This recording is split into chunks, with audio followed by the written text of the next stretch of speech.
Assalamualaikum warahmatullahi wabarakatuh. Alhamdulillah, assalatu wassalamu ala rasulillahi wa ala alihi wa man tabi'a hudahu wa walah, amma ba'du. Para sahabatku sekalian, kita akan mengkaji sejarah lebih jauh tentang kajian kisah para nabi dan rasul. Dan untuk episode kali ini tentang sejarah penyelewengan malaikat Harut dan Marut. Semoga sobat semua mendapatkan rezeki yang melimpah, dijauhkan dari macam-macam penyakit, dan diberi kehidupan yang berkah dari Allah Subhanahu wa Ta'ala. Juga bagi sobat yang suka channel ini, cukup ketik saja tombol subscribe, lonceng, like, dan share ke teman-teman sobat semua. Mari kita ikuti kisahnya.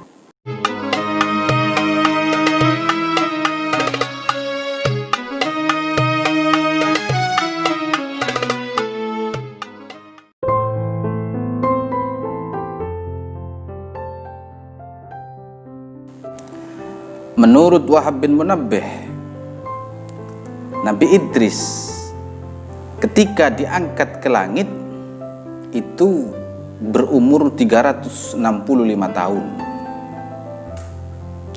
Juga riwayat Al-Kisai mengatakan bahwa saat Nabi Idris diangkat ke langit, para malaikat itu sinis atau seakan tak menerima kedatangan Nabi Idris alaihissalam.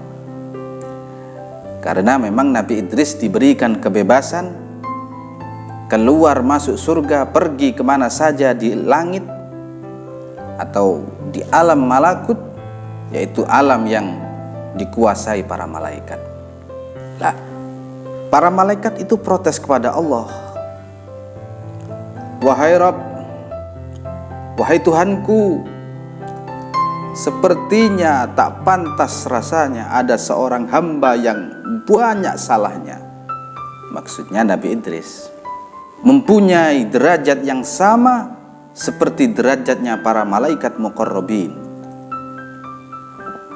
Maksudnya malaikat itu adalah sebaik-baiknya manusia, itu pasti ada salahnya, termasuk Nabi Idris. Dan para malaikat itu tak pernah secuil pun melakukan kesalahan. Kok bisa manusia itu disandingkan derajatnya dengan para malaikat? Ya, itulah protes malaikat kepada Allah atas kedatangan Nabi Idris alaihissalam di alam malaikat. Dan protes malaikat dijawab langsung oleh Allah Subhanahu wa Ta'ala. Wahai malaikat, sungguh kalian telah mencela perbuatan manusia anak cucu Adam. Seumpama saya menempatkan sifat syahwat pada diri kalian seperti yang telah aku tempatkan pada diri manusia, dan aku mentakdirkan kalian melakukan kesalahan seperti aku mentakdirkan pada para manusia, maka kalian akan berbuat jauh lebih berat, lebih besar dibanding perbuatan manusia. Itu kata Allah. Maha suci Engkau Tuhanku, tetap saja tak pantas bagi kami para malaikat bermaksiat kepadamu. Jawab para malaikat. Kata Allah, begini saja, pilihlah dari kalian 2 dari malaikat yang paling bagus atau yang paling ahli ibadah, lalu saya akan berikan syahwat di dalam jiwanya, kemudian turun ke bumi, menempati bumi, bisa atau tidak menjaga syahwat yang aku berikan.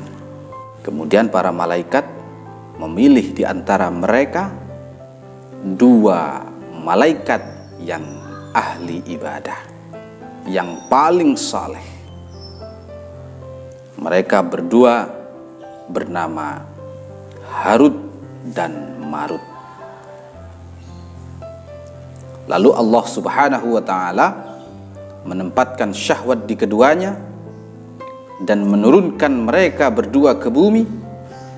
Juga Allah Subhanahu wa ta'ala memerintahkan mereka berdua untuk menjadi pemimpin atau menjadi hakim yang adil, melarang manusia melakukan kemusyrikan, membunuh, berzina, meminum minuman arak dan lain-lain sebagainya. Maka saat sudah di bumi, mereka berdua benar-benar menjadi hakim yang memutuskan perkara-perkara manusia dengan benar dan adil. Nah, dan ketika menjelang sore, mereka berzikir dengan nama Allah, menyebut nama Allah, lalu naik ke langit untuk pulang ke asalnya. Karena memang mereka berdua itu ya malaikat. Dan di setiap harinya mereka berdua tetap seperti itu. Sampai tak terasa sudah 1 bulan. Lalu mereka berdua didatangi wanita yang wajahnya sangat cantik, tingginya semampai, bodinya aduhai, dan berpakaian sangat indah. Wanita itu bernama Az-Zuhrah. Dia berasal dari Persia, dan wanita itu sudah mendatangi beberapa kota untuk mencari hakim yang adil, tapi tidak ketemu. Kemudian wanita itu dengan mengenakan pakaian yang indah dan rambutnya yang terurai masuk ke dalam kantor kehakiman pimpinan Harut dan Marut. Wanita tersebut mengadukan masalah permusuhannya dengan orang lain. Dan saat Harut dan Marut melihat kecantikan wanita tersebut, maka tumbuh rasa cinta di hati mereka berdua kepada wanita itu, karena ada syahwat. Keesokan harinya, wanita cantik itu datang lagi ke kantor kehakiman Harut dan Marut.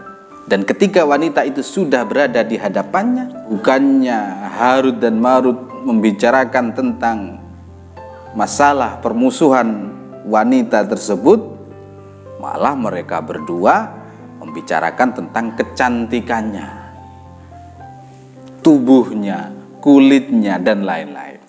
Dan di saat syahwat mereka berdua semakin menggelora, hilang sudah akal sehat mereka.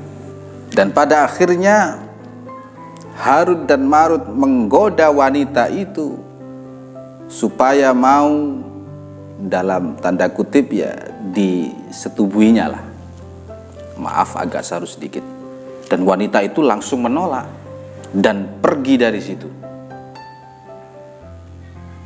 Nah, tapi keesokan harinya wanita itu datang lagi kepada Harut dan Marut.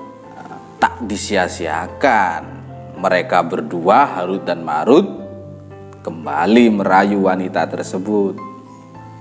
Dan wanita itu tetap menolak ajakan Harut dan Marut. Tapi tak berselang lama, wanita itu berkata, "Aku mau menuruti ajakan kalian, asal kalian mau menuruti permintaanku." Wah, ada kesempatan besar. Boleh juga. "Apa permintaanmu, wahai wanita cantik?" tanya salah satu dari mereka berdua. "Baik, aku mau kalian berdua bersujud di hadapan berhala. Dan yang kedua, kalian harus meminum minuman keras. Itu 2 syarat yang aku berikan."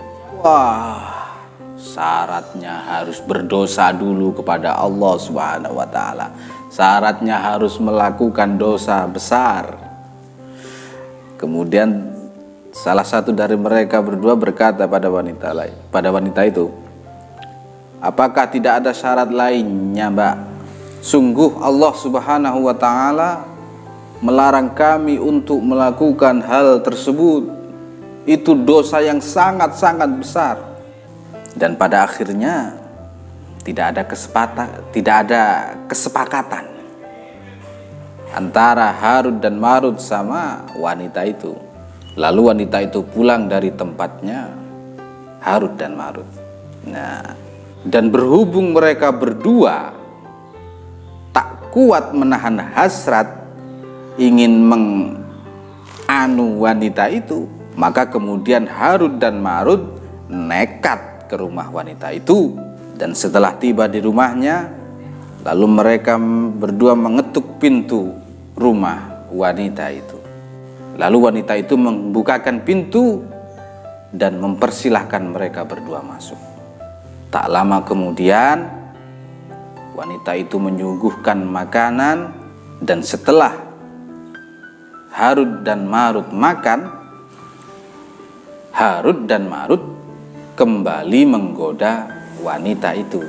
Akan tetapi wanita itu masih menolak dan berkata, kalian kan tahu aku akan mau kalau kalian memenuhi persyaratan yang aku minta. Selesaikan dulu persyaratannya. Mereka berdua berkata, janganlah begitu wahai wanita. Musyrik itu dosa paling besar, dan membunuh jiwa itu juga dosanya juga besar. Bagaimana kalau kami cukup meminum minuman keras saja? Karena itu jauh lebih ringan di bawah dosa-dosa yang tadi. Ya, karena minuman keras, setelah minum arak, minuman keras, cukup istighfar beres, kata Harut dan Marut. Mereka berdua tidak tahu bahwa minuman keras itu bisa menjadi biangnya segala dosa. Ummul khaba'ith. Wanita itu akhirnya mau menerima pengurangan syaratnya. Cukup hanya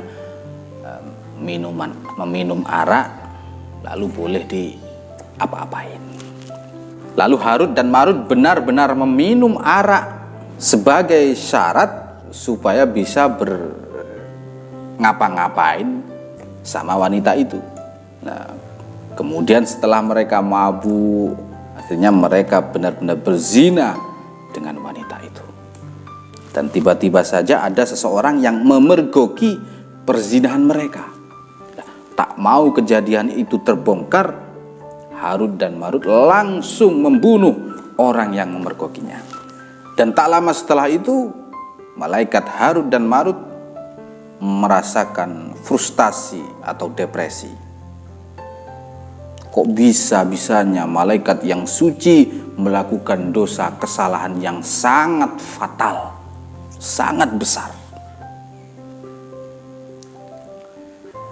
Nah, dan di tengah frustasinya mereka berdua, wanita yang cantik itu menenangkan mereka berdua dengan mengatakan, ya, kalau mereka berdua ingin selamat dari situasi ini, mereka berdua harus menyembah berhala, bersujud di bawah berhala. Dan pada akhirnya mereka mau mengikuti saran wanita itu, yaitu bersujud di hadapan berhala. Dan lengkap sudah dosa-dosa besar mereka berdua.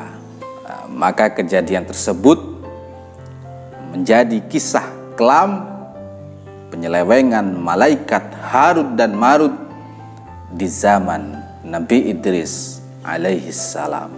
Riwayat dari Wahab bin Munabbih berkata, setelah Harut dan Marut melakukan dosa yang sangat-sangat besar, mereka berdua kemudian hendak naik ke langit lagi.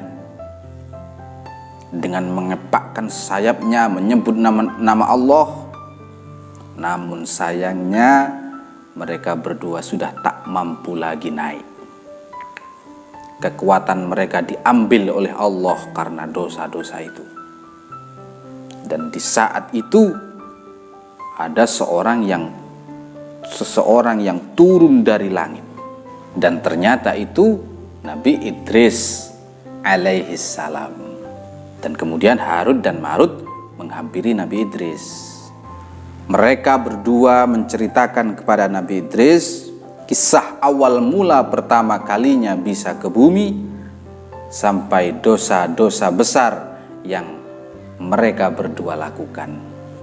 Mereka berdua berkata, "Wahai Nabi Allah, kami berdua melihat engkau bisa naik ke langit karena amal ibadahmu seimbang dengan seluruh amal penduduk bumi. Maka tolonglah kami kepada Allah Ta'ala, wahai Nabi Allah, wahai Nabi Idris." Lalu Nabi Idris alaihissalam mengadukan kepada Allah Subhanahu wa Ta'ala untuk memintakan pertolongan bagi mereka berdua. Dan akhirnya pengaduan Nabi Idris itu ditanggapi oleh Allah Ta'ala. Dan Allah Ta'ala memberikan dua pilihan bagi mereka berdua. Pilihannya mau disiksa di dunia atau disiksa nanti di akhirat. Pilihan yang sama-sama berat, tapi sungguh pilihan yang tepat.